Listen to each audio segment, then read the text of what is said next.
Good night, sweetheart. All my prayers are for you. Good night, sweetheart. I'll be watching over you. Tears and parting may make us alone, but with the dawn, a new day is born. Oh, Gary, you watch the wallpaper down. Well, if you just get out of the way, I can put them down.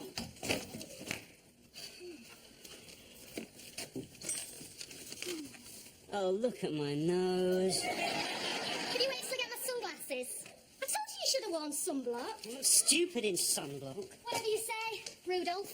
Oh, God, what a horrible journey. I thought it wasn't that bad. No, I'm talking about Ron's driving. I've never hit clear air turbulence on the A40 before. Yeah, he's just depressed. He and Stella aren't getting on. He hasn't got a New Year's Eve party to go to. Oh, isn't it pathetic how some people think their life meaningless if they haven't been invited to a New Year's rave? I'm not exactly looking forward to staying in on New Year's Eve myself. Watching Clive James getting paid to have a good time. Oh, cut the self-pity, Gary. We have got a party to go to. Yeah? Great, where? Stella's. Stella's? Well, why doesn't Ron know about it? Because Ron's not invited. Are you kidding? How long have you known? Ages. Now promise you won't tell him.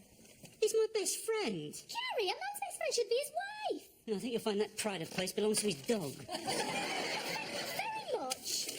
So what am I supposed to say to Ron when he accuses me of treachery? Oh, I don't know. Tell him you didn't know about the party either. Oh, no. What? Oh, it's a card from Mike and Audrey. Not as bad, is it? Yeah, well, we didn't send them one. Oh, woe is me. They're Mike and Audrey, anyway. Oh, they're your cousins from Newmarket. No, that's Mel and Deirdre. Audrey.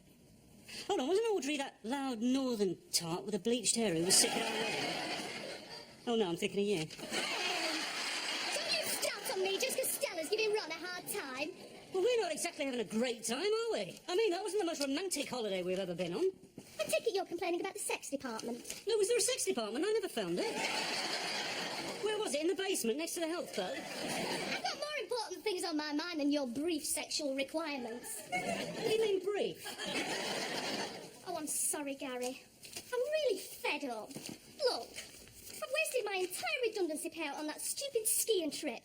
And now I'm back here in dreary old England, where my life yawns before me, and I'm jobless and joyless and penniless. Well, as long as you got your health. Oh, I'm going to bed. Will you lock up? Well, actually, I'm not that tired. I think I might just cycle down to the all-night chemist's. Don't bother. I'm not in the mood. To get something for my nose.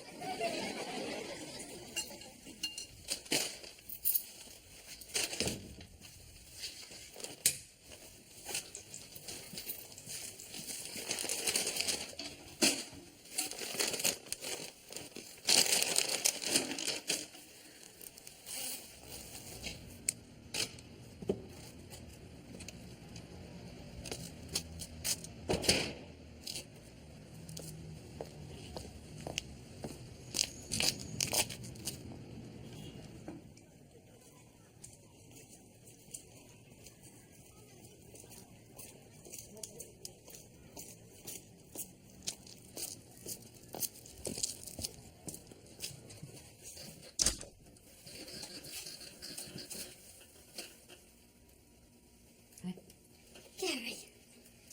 Oh, I'm so worried. I'm back and I'm fine. Oh, you like the necklace then? Worn it every day since Christmas. Thank you.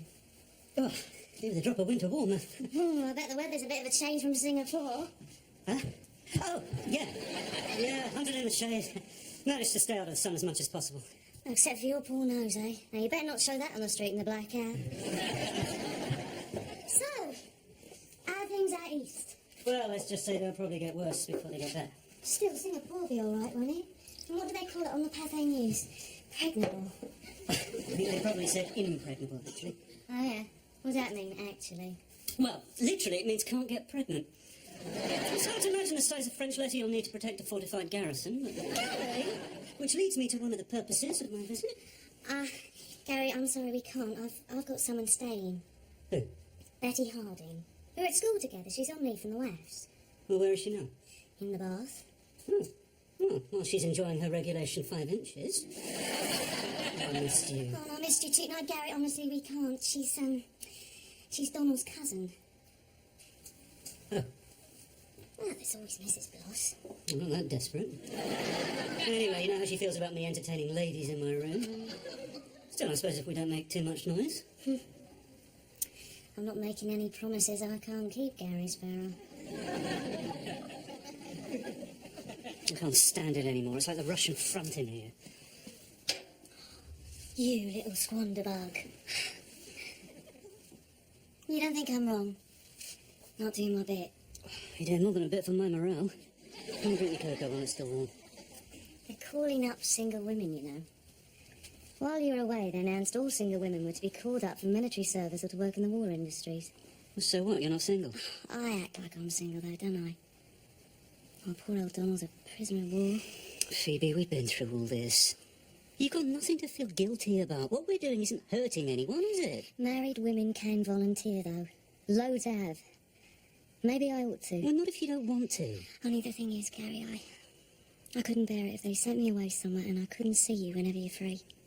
Come on, Phoebe, you're talking like I'm the only thing in your life. And that's because you are.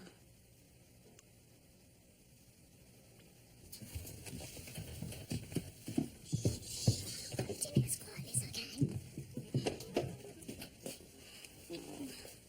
Mr. Sparrow? I've got a bone to pick with you. Ah, Mrs. Bloss, I'm glad you're up. When are you going to get somebody to put a new washer in my tap? It's like a Chinese water torture. Don't try it on with me. You know my rule about women in your room. Only one at a time, you mean? I mean, no need for your lip.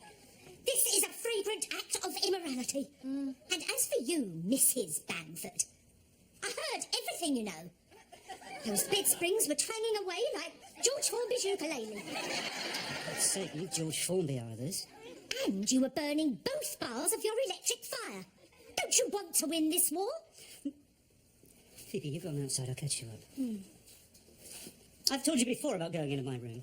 It's my room, in my house, let to you under my terms, which do not include corrupting young married women when you should be at the front fighting.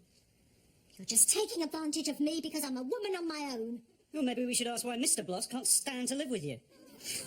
Dare you? My Cyril copped a packet in Flanders. We should have taken precautions then, shouldn't we? He was killed at the Somme when the Middlesex Regiment went over the top. But I've met Mr. Bloss. He's in the ARP. That's my brother-in-law. Not that it's any of yours. Look, I'm really sorry. Sorry? You don't know the meaning of the word. I want you out of my house by the end of the week, or I'll have the police to you. And I don't mean Reg Deadman. I mean a proper policeman.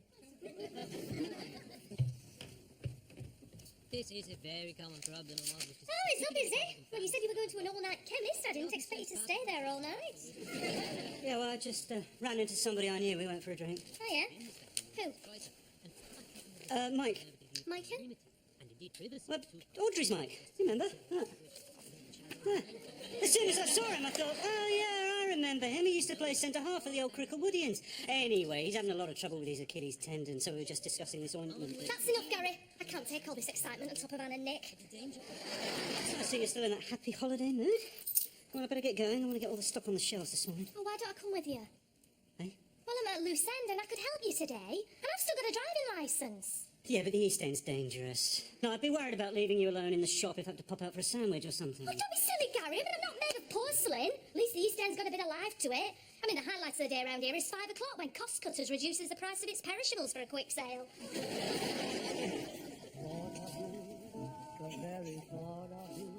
Is there any reason for the Humphrey Bogart impression? Just thought it might attract passing trade, that's all. Oh, well, I better go for a quick wee before the rush starts. I expected it to be fairly quiet between Christmas and New Year. Oh, what? The Blitz memorabilia business is seasonal, is it? Does it tend to pick up during the January sales? Look, there's no point in you hanging around here getting bored. Shouldn't you be out looking for a job? You can get on my bike if you like. Find a job. Why didn't I think of that? Hey, this is just the ticket. Educated lady with well-modulated voice, required to do a little light filing and make endless cups of tea for upper-class company director. £3.50 a week plus hat allowance. We'll give him a ring. sorry. Sorry? What am I supposed to say? Oh, George, not now. If you want me to go, just say so. Well, of course I don't. Why should I want you to go? I don't know. Maybe you think I've got a woman stashed away somewhere. Is that what you think? No, I think I'm pretty safe from another woman as long as you dress like that. Right, I'm off. I know when I'm not wanted. Yvonne? Was it something I said? No, it was something the midwife said. I believe her exact words were, "It's a boy, Mrs. Wheatcroft." Gary, remember, mum's the word. Mum's the word for what? Oh, Yvonne was just reminding me of her favourite champagne. For New Year's Eve? Yeah. Going to a party, are you? No, just having a quiet evening, yeah. Yvonne hasn't told you then. Told me what? Stella's planning a surprise New Year's Eve party. Can you have a surprise New Year's Eve party? Well, it was a surprise to me. I'm not invited. I only found out because the postman said he'd see me Sunday night. She invites the postman and she doesn't invite her own husband. Yeah, that is a bit rough. It's as rough as a bear's arse. Gary, I don't suppose you could get Yvonne to interpose with Stella and plead my case. Well, I'll try. I'll be forever in your debt if you can fix it, Jim. You could keep an eye on the shop for me, if you like. I'd love to. Can't think of anything I'd rather do in my lunchtime than spend it in the retail version of the Marie Celeste with a rumbling stomach. Well, forever in my debt, eh? Suppose I bribed you with an extra Christmas present. Ah, but you've already got Stella and me an electric toaster, oh magnificent one. And has it given you much pleasure? Let's just say nothing else has popped up in our house lately. Got this on my last trip back before Christmas. For me? Yeah. Gary! Gaza! Old pal! It's brilliant! Do you know what these things fetch nowadays? Oh, no, price is irrelevant where friendship is concerned. Anyway, it only cost me 10 and sixpence. Swiss craftsmanship. A tick you can hear. 17 jewels, meticulously assembled by a highly skilled horologist. Who needs disposable Japanese chronometers that tell the precise time in 7 different zones?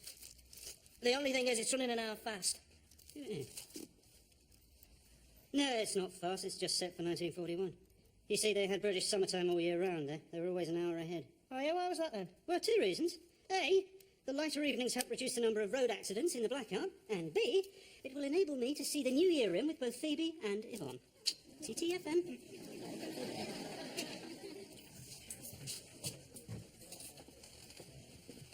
Gary, thank God you're here. What's up? Where's Phoebe? I don't know. She just asked me to hold the fort for an hour. Look, I'm on duty in 5 minutes. You'll have to take over. What? Now, beer's just gone up again. I've written the new prices on the back of my hand. And you'll leave your hand behind, will you, when you go to work? Yeah. Phoebe. Oh. What's wrong? You got me into trouble, you have. Well, have you been to the doctors?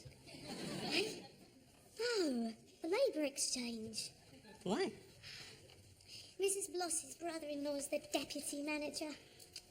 You shouldn't have been so cheeky to her. She told him all about us. She told him we were... You know... What? Aren't you supposed to be on duty in 5 minutes? It's all right. I'm on traffic this week, and there ain't any. So, this morning I got this telegram from the Ministry of Labour and National Service. And when I went in, Mr. Bloss took me into this big office and warned me that if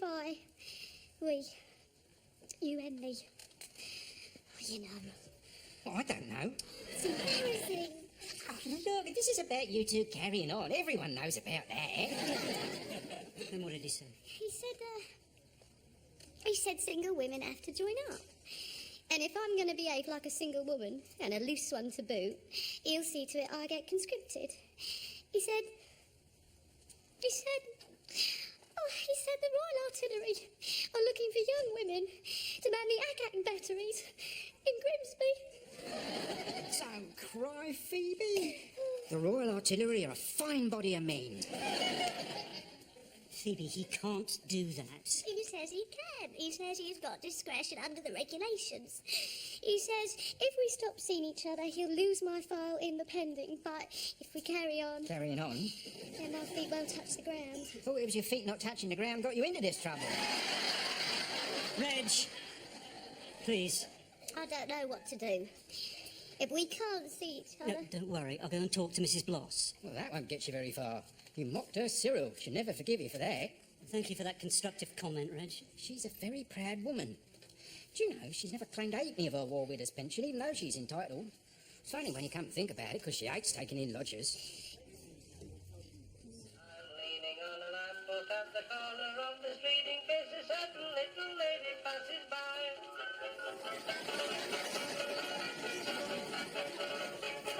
Oh, just shut it, George.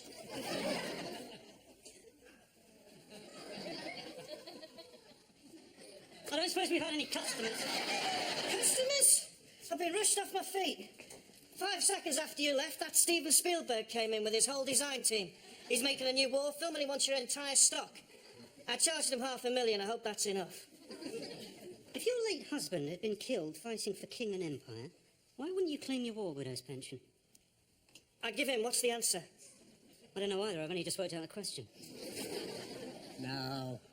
No Cecil Block in our records. No, not Block. Bloss. B-L-O-S-S. First name Cyril. Oh, Bloss. You should have said. Deaf old sod. I'm a bit hard of hearing, you see. It was the artillery barrage at El Alamein did it. I'm really sorry. What? Nothing. Oh. I suppose you don't know the day he fell. Sorry. Oh, I hate these things. Do that quick.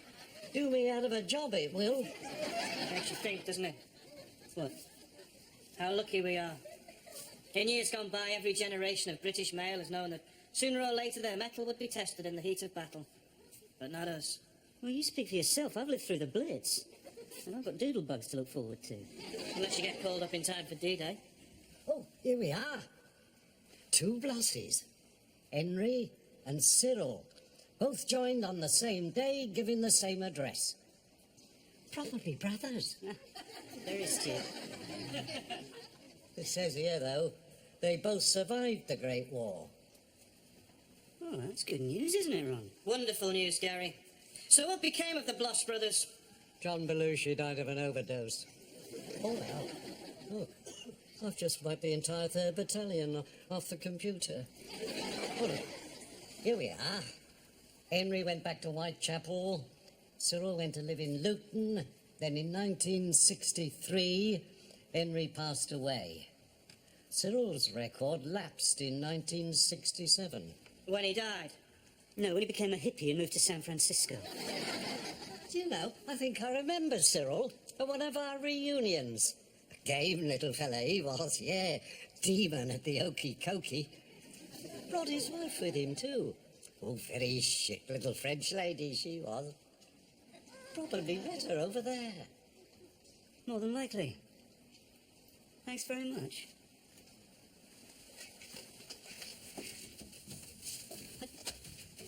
What are you doing? And I thought you said he was brighter than Ron. Oh, so? Bye, Gary. I like the nose. Comic relief time again, is it? So what do you think? Well, yes. It's good. I wish you consulted me first, though. Oh, I consulted you over the sitting room, and what was your suggestion? Brown and cream is very tasteful. For a pub in wartime. Bless him. Did you talk to Stella? No, we worked in complete silence. Wrong. Yes, I know. Gary, would you make us a cup of tea, please? Yes, of course. Oh, you married an angel, Yvonne. Ron would rather dehydrate than put the kettle on. Look, Stella, Ron is really depressed. Right. And depression is anger, channeled inwards. Well, you've only got to look at Ron to see he's got a lot to hate himself about. Do you know, Gary, when I met him, he weighed 10.5 stone. He used to run 6 miles a night. Ron? Why did he stop? We moved nearer the pub. Surely there's more to a marriage than a mere outward physical appearance. Would you sleep with him? Milk and sugar?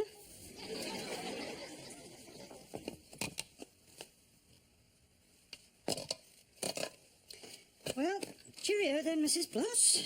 I'm off to join the ranks of the homeless. You can forward my post underneath the arches, Charing Cross. Don't expect pity from me. Why don't you go and live with your fancy piece? What, in Grimsby? Grimsby would do her good. She's no better than she ought to be. Couldn't really commute to London from Grimsby, but Luton, no. Luton isn't a bad journey. Luton? And I hear there's a very nice French lady who rents rooms out in Luton. And you know, by an extraordinary coincidence, she goes by the name of Mrs. Bloss as well. Don't go messing with the Secret Service, Toots. Oh, my contacts go way beyond Stepney Labour Exchange, Mrs. Bloss. Now, you tell your brother-in-law to leave Phoebe Bamford alone, or Or otherwise... what? You'll tell everyone my husband ran off to live bigamously in Luton with a French tart? Do you think that'll hurt me more than the life I've had to live the last 20 years? I was a young woman. I had my looks. I'm still not old. I've still got my, you know, my earnings. Your earnings? What have your earnings got to do with it? No, my yearnings, my wants and desires. Oh. How do you think it feels when I have to listen to you two young people up here canoodling, when I've got nothing to keep me warm at night but memories and a hot water bottle? There's still no reason to be so vindictive. You know, your brother-in-law was jeopardising his employment and his pension abusing his position like that. I should have him fired. Oh, no, you mustn't do that. He was just trying to help. Promise you won't tell anyone about Cyril. I couldn't bear it if everyone started to feel sorry for me. All right, I won't tell anyone. Not even Mrs. Bamford. Maybe not. You don't have to go, Mr. Sparrow. It's rather nice having a young man about the house.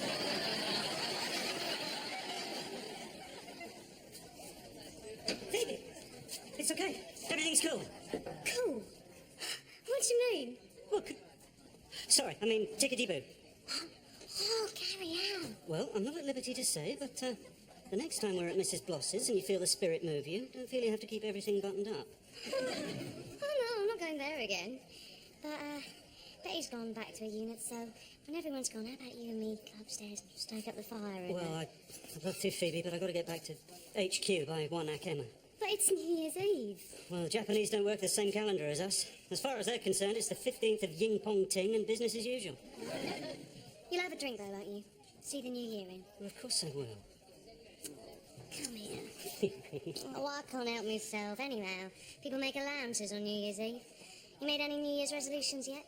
Haven't had time to think about it. Well, I have. Come here. Oh, you saucy article. Large one for me. Right, you must be a mind reader. Send all my loving to you. All my loving I will give to you. All my loving, darling, I'll be true. Chinese Goodnight! Happy New Year. Happy New Year, Happy New Year. Happy New Year, darling. Oh. Happy New Year. Look, I really ought to be getting the move on. Well, all right, Sinners. Yeah, are you going to get back to the office? Well, they're sending a staff car for me. Oh, very la-di-da. Should old acquaintance be forgot and never go to mind?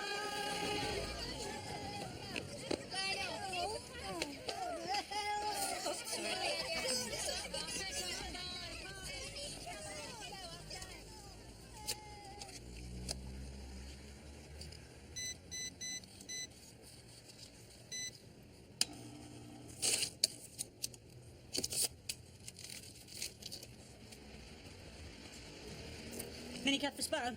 Yes. What time did you make it? 10 past 11. Great. Can you get me to Harrow before midnight? No sweat. Here. Sparrow for arrow, eh?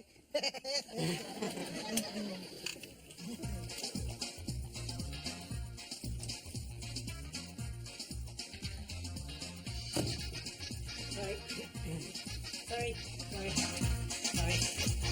Sorry. Can I just... Gary, where on earth have you been? Oh, in Canton.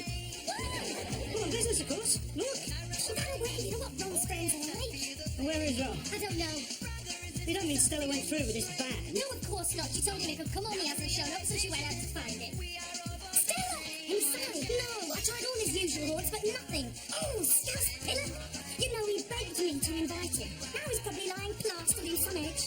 Hello, Gary. Hi. I knew you'd turn up. He's so dependable, your Gary. You could set your watch by him. Well, I wouldn't go that far. Well, sod Ron. I'm going to get the bubbly out of the fridge. I'm sorry. What for? I've been a bit hard on you sometimes. I'm going to try and appreciate you more next year. I mean, you managed to get all the way back from Wincanton and Ron can't even make it from the cruiser. Happy New Year, Dad!